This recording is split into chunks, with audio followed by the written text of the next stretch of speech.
AFC champion multiple times over. Good morning. Good to see you. Let's ask you, what offensive approach gives the Bills the best chance to pull off the upset of upsets over the Chiefs and thus upset Nick?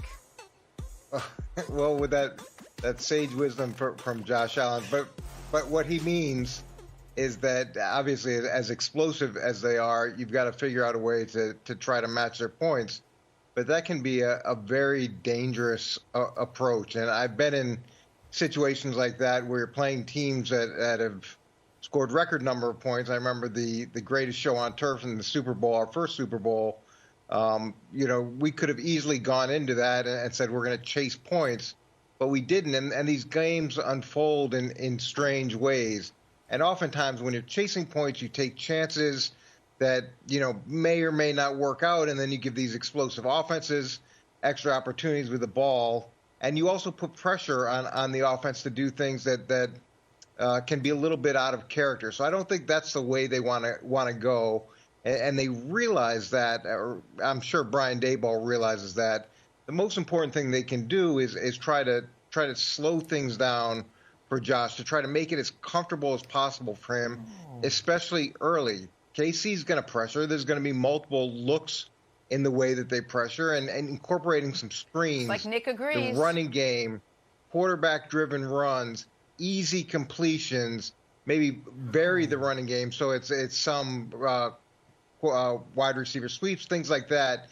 Maybe incorporate a little bit of what looks like hurry up, but really isn't hurry up. You give that impression, but you're really using the whole clock. Got to push those guys and make Kansas City feel uncomfortable, off balance, and don't chase their offense, because then you can make mistakes and you don't want to be in that spot. Coach. I don't know if you've been watching sports television the last few months, but this whole question is being asked backwards. Jenna's acting like the Bills are some massive underdog. They're 3-point underdogs. You're acting like the Bills have to be worried about the Chiefs' offense. No. Don't. Aren't you aware? Josh Allen's the MVP candidate, not Patrick Mahomes. Stefon Diggs is the best wide receiver in the AFC, not Tyreek Hill. He is good. Cole Beasley is the great slot option, not Travis Kelce. The Bills have the best offensive line, not the Chiefs. The Bills have the most dynamic offense. Wild's been telling me they won 12 in a row if you remove the loss. It's a fun thing. You remove the loss and they've never lost a game. So no. Buffalo, sling it, baby. And by the way, in defense of that strategy, this whole let's slow the Chiefs down, that's been everyone's strategy for 3 years. One team has successfully done it. The Colts, midway through last year when Mahomes was hurt and Tyreek Hill didn't play. Mahomes has only lost 9 times since Texas Tech. Show those losses if we could quickly. They all have something in common except for the Colts loss. You know how you beat them? Go score 35. People aren't beating this team 21-14. So listen, Josh, you're the MVP. You're the best young quarterback. You have the best offense. You have the most dynamic offensive coordinator. Forget Bieniemy and Reed. It's all Daboll and McDermott. Forget Mahomes and Hill. It's Allen and Diggs. So, Brandon, this is their chance. Go sling it around the field, beat them the way the Rams did, 54-51, because that's the path. And guess what, Bills? You've got the guy to do it. You've got the league MVP, I was told. So go to Arrowhead and go score 40, because that's what you're going to have to do. Nick, Patrick, you fell in love with Coach Daboll in New England. You hired him as your OC in Cleveland. He ran the ball one time. It was one call run play last week. Are you not concerned that he just leans so heavy on what they do well?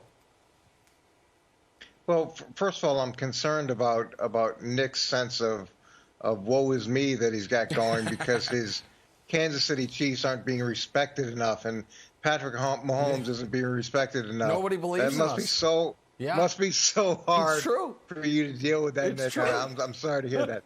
Here's what I'll say about Brian is Brian understands complementary football. Brian understands doing whatever you need to do in a game to win that game. And there's a lot of offensive coordinators that are going to do what they do because it may help them get their next job. It may help them increase their profile. It may be what the players are clamoring for if you have a star player. But Brian's about complementary football. He's gonna incorporate a plan that works with the defense and special teams, and he learns. He learns from mistakes that he's made. I can't imagine that he would run the ball anywhere near as few times as he did last time. If anything, it's going to be a change of pace. It's going to be making Josh Allen as comfortable as possible going into the early part of the game. Yeah, well, Coach, I hate to drag you into this, and if we can put everybody on screen, I have to air out some dirty laundry of something weird that's going on with our researcher, Dusty. And I like Dusty, and I thought he did a good job for, like, most of the year. But I think, guys, he's really fallen off because he's been making a ton of mistakes. He said there's 4 teams left. The top 4 scoring offenses are in this order: Green Bay, Buffalo, Tampa, and then Kansas City. So hold on, they have the worst offense of everyone playing this weekend? That's not right. Yeah. What are we doing with this? Why is he still on the staff? He said that the Kansas City Chiefs only scored 22 points against the Browns. Dusty, they only scored 17 points against the Falcons. These are just errors that Dusty can't make. Right. And then he said they scored 22 points against the Broncos. I'm like, Dusty, Katanic, we have to do something about this guy because this has got to be fake information because they score 50 points a game and they're unstoppable.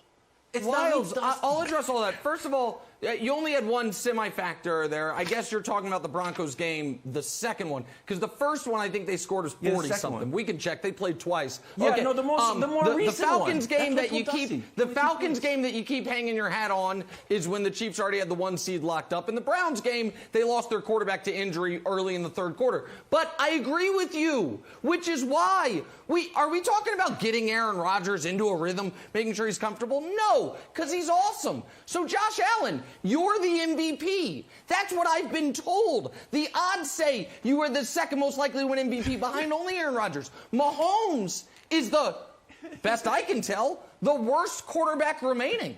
You have Rodgers, the MVP, Allen, the second MVP, the GOAT, Brady, and Mahomes. With that crummy offense, I mean, they're 25-1 his last 26 starts, but does that really count? So no, the Chiefs need to worry about keeping up with the Bills. It's definitely true, and that should be the Bills' approach. I agree with you, Wiles. Right. It's smart. Thanks for watching. Subscribe here to get the latest from the show. Also, be sure to check out more of the best clips from First Things First, or go watch a few segments from our other shows on FS1.